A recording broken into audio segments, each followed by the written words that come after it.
Halo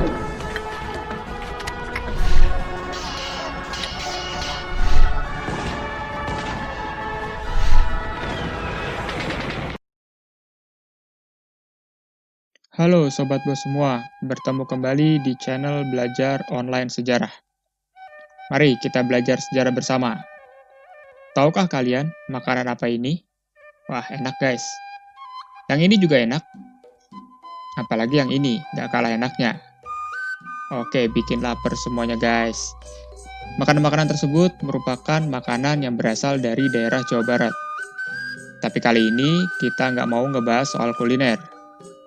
Sekarang kita mau bahas tentang kerajaan Hindu terbesar di Jawa Barat, yaitu Tarumanegara. Oke guys, langsung aja.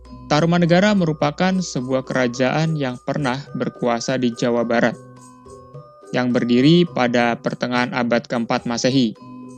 Ya, kurang lebih sekitar tahun 350-an. Kerajaan ini merupakan salah satu kerajaan tertua di Nusantara setelah Kerajaan Kutai.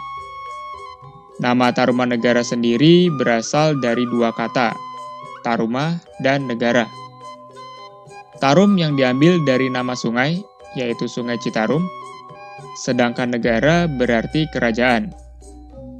Jadi, Tarumanegara merupakan sebuah kerajaan yang terletak di sekitar Sungai Citarum. Sesuai namanya, Tarumanegara. Kerajaan ini secara geografis terletak di Jawa Barat, tepatnya di sekitar aliran Sungai Citarum. Dalam catatan sejarah, Kerajaan Tarumanegara merupakan kerajaan Hindu yang beraliran Wisnu. Lalu, bagaimana berdirinya kerajaan ini? Berdirinya Kerajaan Tarumanegara tidak terlepas dari banyaknya imigran, atau bisa kita bilang pengungsi yang datang dari India pada awal abad keempat Masehi ke Nusantara. Sebagian besar dari mereka datang karena terjadi perang besar ketika itu di India. Intinya sih mereka cari perlindungan ke Indonesia atau menyelamatkan diri ke Indonesia. Salah satu pengungsi tersebut adalah Maharesi Jayasingawarman. Ia kemudian membuat sebuah pemukiman atau desa di dekat Sungai Citarum. Lambat laun, desa ini makin besar dan berkembang menjadi sebuah kerajaan. Secara politik, wilayah kekuasaan Kerajaan Tarumanegara meliputi daerah Banten hingga ke Cirebon. Keberlangsungan dari Kerajaan Tarumanegara kurang lebih selama 400 tahun. Sebab, kerajaan ini diperkirakan runtuh pada tahun 723 Masehi. Lalu siapa saja yang pernah berkuasa di Tarumanegara? Seperti kita ketahui bersama bahwa raja pertama sekaligus pendiri dari Kerajaan Tarumanegara adalah Jayasingawarman. Nah, untuk nama raja-raja lainnya, kalian dapat lihat di samping ini. Nah, di sini guys, di gambar ini.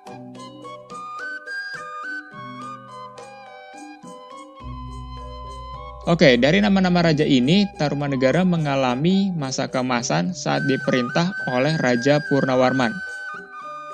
Di bawah pemerintahan Purnawarman, ibu kota kerajaan Tarumanegara mengalami perpindahan ke Sundapura.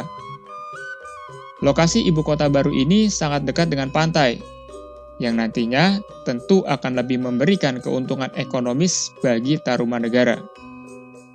Purnawarman juga dikenal sebagai raja yang memperhatikan rakyatnya. Saat itu, sang raja memerintahkan untuk melakukan penggalian atau memperdalam Sungai Gomati dan Sungai Candrabaga.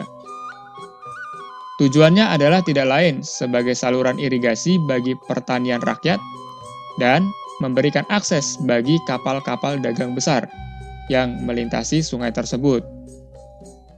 Sebagai sebuah kerajaan besar, tentunya Kerajaan Tarumanegara memiliki banyak peninggalan sebagai bukti arkeologis, baik berupa prasasti maupun candi.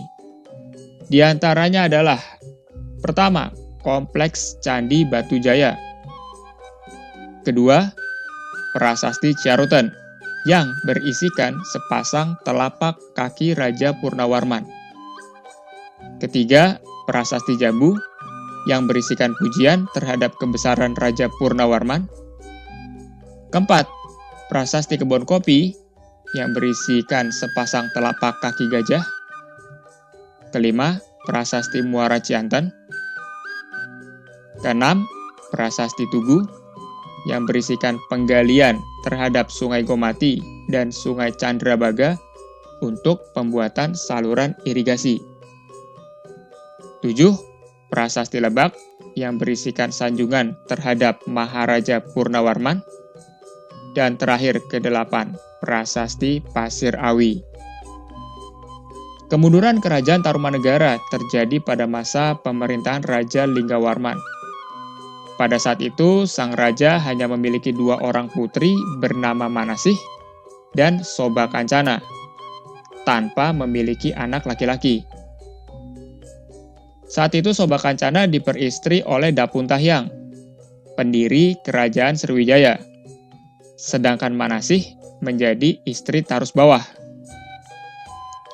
Kondisi ini jelas membuat Linggawarman tidak memiliki keturunan sebagai penerusnya. Oleh sebab itu, tahta Kerajaan Tarumanegara diserahkan kepada Tarusbawah, menantu dari Linggawarman. Selanjutnya, oleh Tarusbawah, nama Tarumanegara diganti menjadi Kerajaan Sunda pada 670 Masehi. Keruntuhan dari Kerajaan Tarumanegara terjadi pada abad ke-7. Ini diperkirakan karena serangan dari Kerajaan Sriwijaya, seperti yang tertulis dalam prasasti Kota Kapur milik Sriwijaya. Dalam prasasti tersebut, berisikan kehebatan Sriwijaya yang telah berhasil menundukkan bumi Jawa, yang sebelumnya tidak mau tunduk pada Sriwijaya. Pada saat itu tidak ada kerajaan lain di Jawa selain Tarumanegara, sehingga para ahli mengasumsikannya demikian. Sehingga keruntuhan Kerajaan Tarumanegara, guys, itu dikarenakan serangan Sriwijaya. Nah, setelah keruntuhan Kerajaan Tarumanegara, Jawa Barat saat itu berada di bawah pengaruh Sriwijaya. Baik Sobat Bos, itulah penjelasan tentang Kerajaan Tarumanegara, mulai dari berdirinya, masa keemasan, hingga keruntuhannya. Semoga video ini dapat bermanfaat bagi kalian semua.